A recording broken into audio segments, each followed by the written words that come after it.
Hello, my darlings, and welcome back to my channel. If you are new here, hello and welcome. My name is Despina, or you can just call me Desi for short. In this channel, you will find all things lifestyle related. So leveling up that lifestyle and trying to improve every aspect of your life, from losing weight, a diet, exercise, lifting weights, losing some fat, dating, your love life, all that kind of good stuff.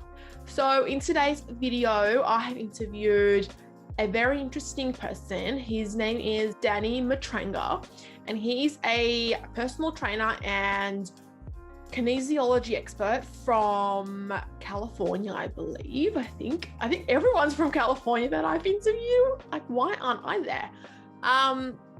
And we spoke about everything from nutrition to how to build a big fat booty. And when I say that, you guys know that I've had my own struggles with my fitness journey. I used to be a size 4, and when back in my days when I used to model, I practically ruined my metabolism by overdoing the protein supplements, overdoing the exercise, all in a fit to stay skinny. And it took me a long time to get back to where I was in my teens. So now I'm 25 and I feel a lot better, but it's been a long journey to get back there. So this video is for people that are looking to get fit, lose weight, build some lean muscle, and just feel great. So if you guys want to get into the gym and start feeling fit, well then this video is perfect for you. So continue watching. And as usual, if you enjoyed this video, give it a big thumbs up, subscribe, and press the bell button so you don't miss a video. And I love you all. How are you? I'm good. I got back from my haircut. I was cutting it like dangerously close. And I was like, I hope this meeting doesn't have a password. And I was like, oh no, there's a password. And I was like trying to copy and paste it for like the last minute. And I yeah.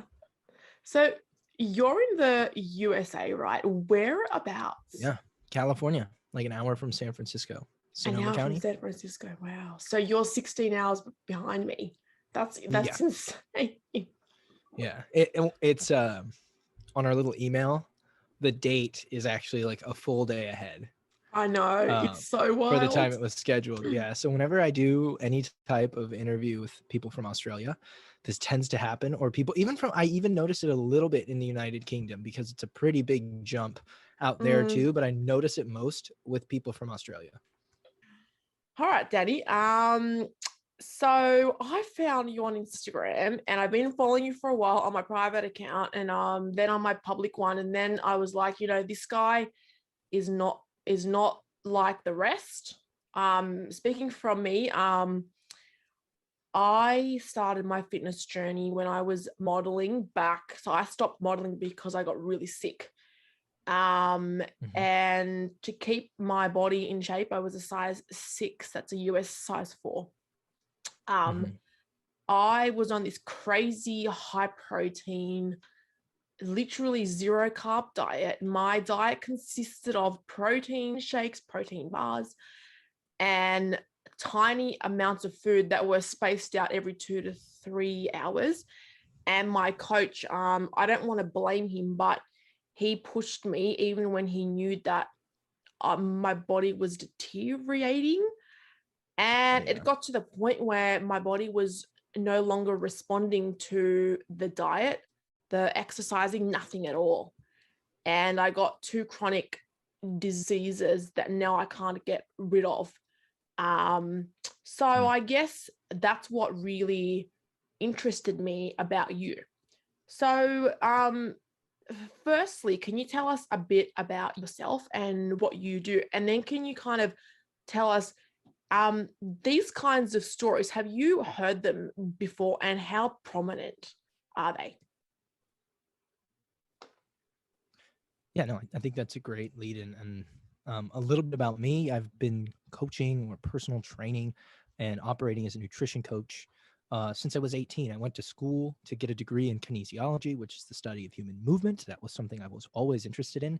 And I wanted to pay my way through school. So I said, hey, what better job to get than a job as a personal trainer at a local big box gym where I can hopefully position clients around my academic schedule and I can have a work study thing that allows me to pay the bills. So I did that through all of my undergrad and ended up graduating. I've gotten several certifications and traveled all over the United States, learning as much as I can from the people in the industry who I look up to. And over the course of the 10 years I've been kind of doing that, I've gotten to a place where I've started creating more fitness content that has quite a bit of reach on Instagram and Twitter. I've been communicating and like longer form articles and on YouTube videos. So I'm somebody who still coaches and still works with people as an in-person and online coach. But also a lot of what I do on the internet is trying to communicate um, what I know in ways that are what I would describe as very digestible. And I think one of the demographics that I try to communicate most to is the demographic that you might fall into or what you just described, which are women who have fallen prey to some of the misinformation and harmful tactics used in the fitness and nutrition space for people to get lean or to lose weight that can really be damaging. And there's a lot of women out there, certainly, who would fall into the category that you had described earlier with your own story. Yeah, 100%. So, okay, so you just told us how you got into the industry. What do you think sets you apart from the other 100,000 PTs? Because in my opinion, everywhere you look, especially Instagram, there are so many PTs. And I just find Mhm. it interesting how the majority of these people shouldn't even be qualified as PTs. That like they're not Yeah. giving out proper advice. They're not even qualified. So what do you think sets you apart from everybody else? Well, I actually, I think it's kind of simple. And a lot of it could be, self promoting, but truthfully it's that I've been doing it for a long time. I've Hmm. done this for about 10 years. I actually just tweeted that like 8 in 10 personal trainers leaves the industry within a year because That's true. it's a job that people get into because they enjoy working out, and then they find out that it's a job that you can only be good at if you actually care. And so if you don't really care about people, it's very hard to stick around for very long because truthfully, people are going to communicate and they're going to say, hey, that dude's a shitbag. He ran me into the ground. He never responded to my texts.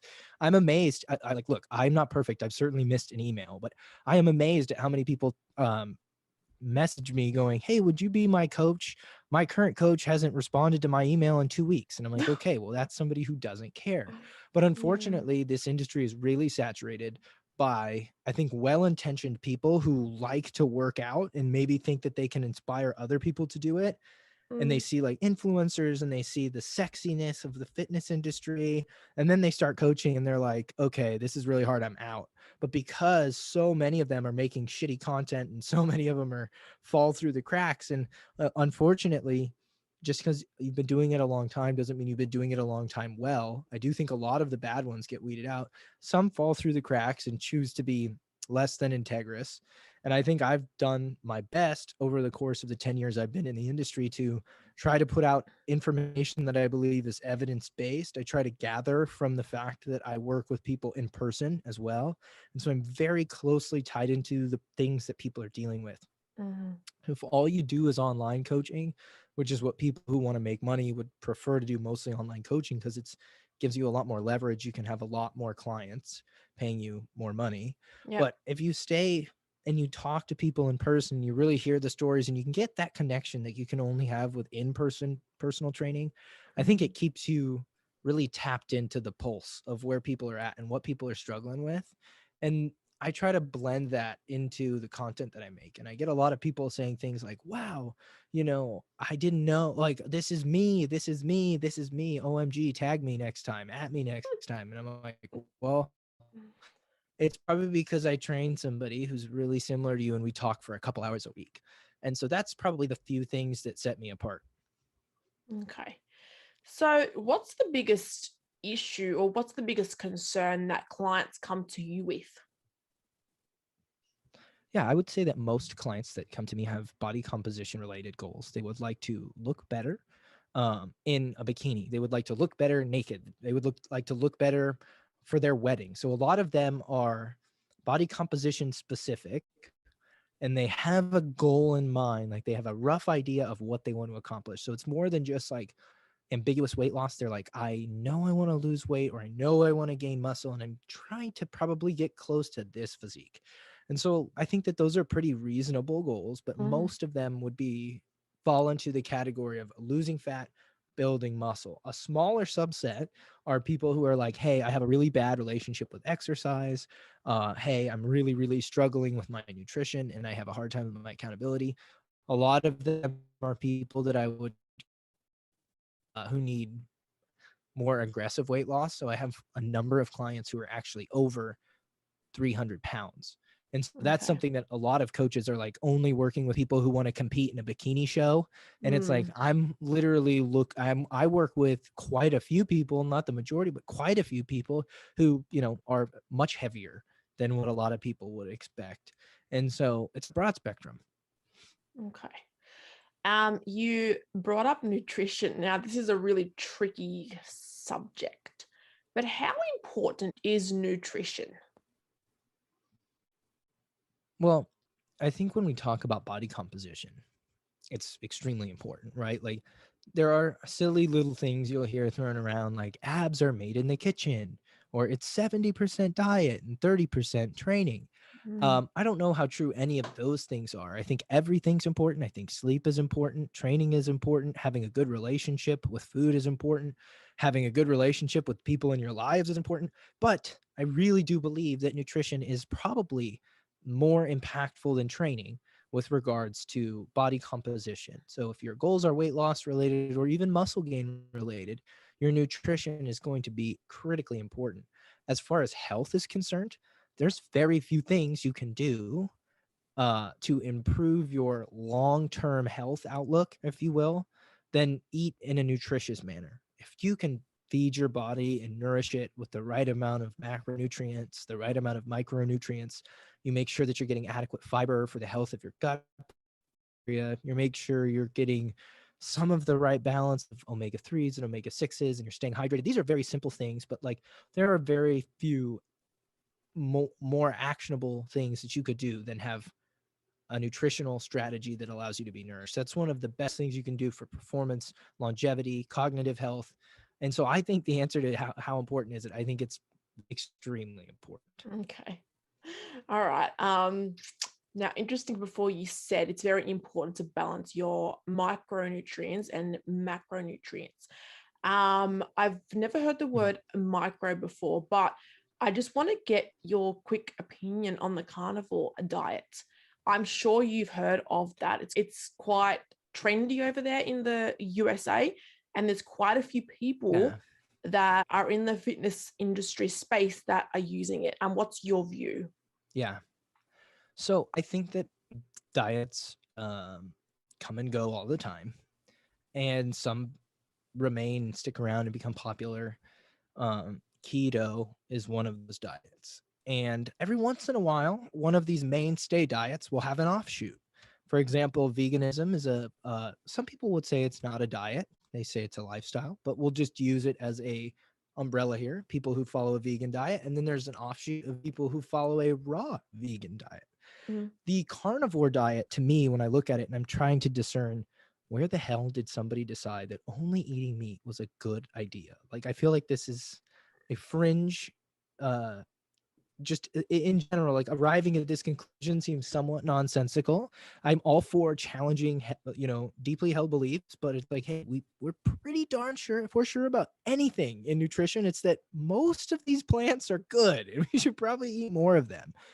But off of this keto diet kind of stemmed this carnivore diet, which is basically keto in the absence of anything that comes from plants. So it's exactly. a lot of meat, a lot of saturated fat, which again, that's a debate for another day. But my personal opinion is that it's very impractical.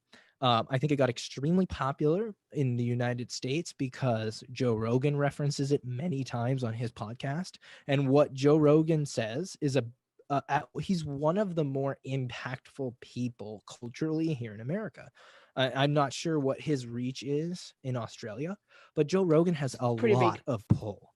And so if Joe Rogan says he's trying a diet, you can bet like 3 in every 10 dudes probably heard that episode and is going to maybe try it. And so it's really become quite popular, but I think it's a very impractical way to eat. I don't love that it doesn't contain a lot of fiber. And from my understanding of the literature and a lot of what is being cited with regards to how this might be beneficial is very short term. We don't have a lot of long term data to support only That's eating true. in that way Yep. over the lifespan. So I'm hesitant to say it's a great idea. I'm not an expert on the carnivore literature, and I know that there's plenty of literature out there that you could pull to support different ways of eating. My skepticism is surface level.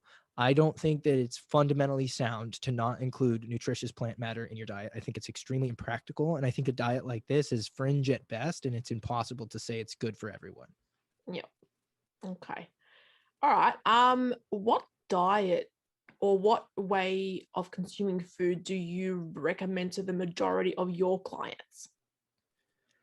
Yeah, so I would say a whole foods diet. So try to prioritize whole foods, meaning foods that are in their non-processed form. So it would be bought as a single ingredient food, meaning I just bought the chicken, I just bought the spinach, I just bought the apples. Those are single ingredient foods. So mostly whole single ingredient foods, a moderate amount of protein. If you're active, I would always recommend getting more, particularly if you're resistance training or you have a preference for being leaner.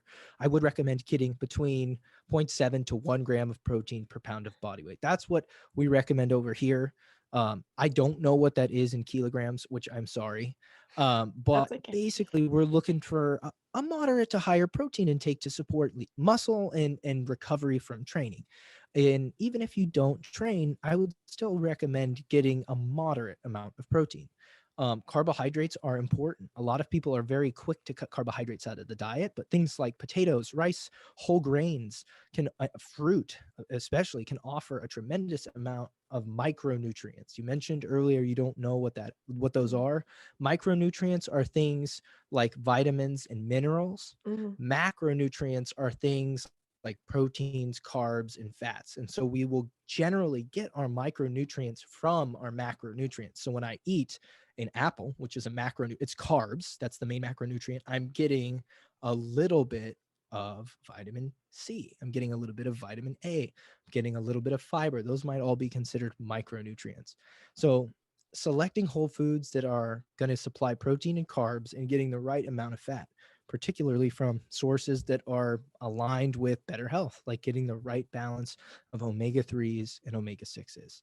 And then lastly, lots of variety in the fruits and vegetable selection so that you're getting different micronutrients. It's a very simplified and unscientific way to describe this. But generally, if a plant has, or if vegetables have a variety of colors, the vegetables you eat, you'll get a variety of micronutrients. So opting for different colored vegetables and including those in your diet, staying hydrated. And I don't recommend restricting foods you enjoy.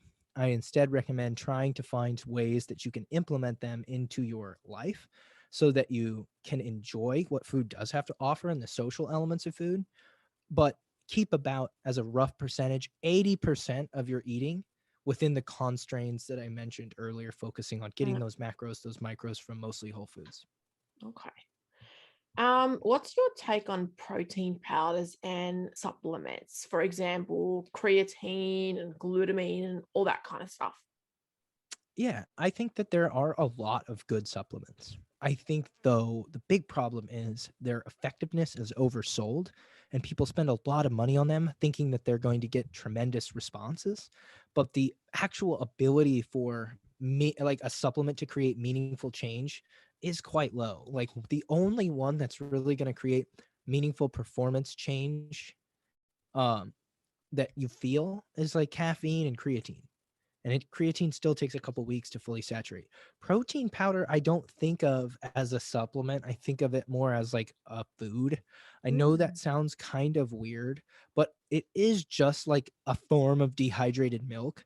and it is processed, right? But I find that protein powder is something I recommend people have on hand. But you mentioned when you were in this place where you were really struggling, you were eating like only protein powders and protein bars. Yeah, That's a really, that's not a really ideal way to consume your protein. it And was it doesn't about, so much, yeah, sorry to cut you off there. It was about no, go for it. 2 protein shakes a day, 2 protein bars, and then 2 tiny, like proper meals. Yeah. And so I don't think that that's probably the best way to get your protein in. I think if you could source it from a balance of, some people don't like animal protein, which I understand, there are plant-based proteins, but if you can source it from a variety of places, you'll probably beat a shake. But that's my general approach to nutrition. Okay. And I think as far as supplements go, less tends to be more.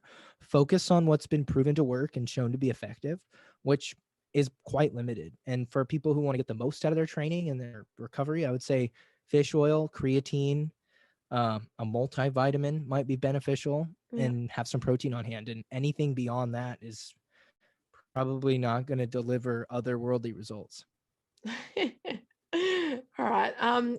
You spoke about creatine.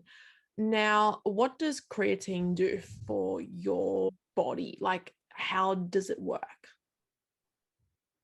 So creatine, without going like too much into the biological, we have this little energy currency in our body called ATP. And we use Mhm. ATP to do a lot. Pretty much everything that happens in our body is spending, if you will, ATP. When we exercise, we deplete ATP really quickly. And creatine actually helps us replenish ATP more quickly than we otherwise would be able to without supplementing it or without getting enough in our diet. So supplementing with creatine can help with ATP regeneration, which is beneficial for exercise.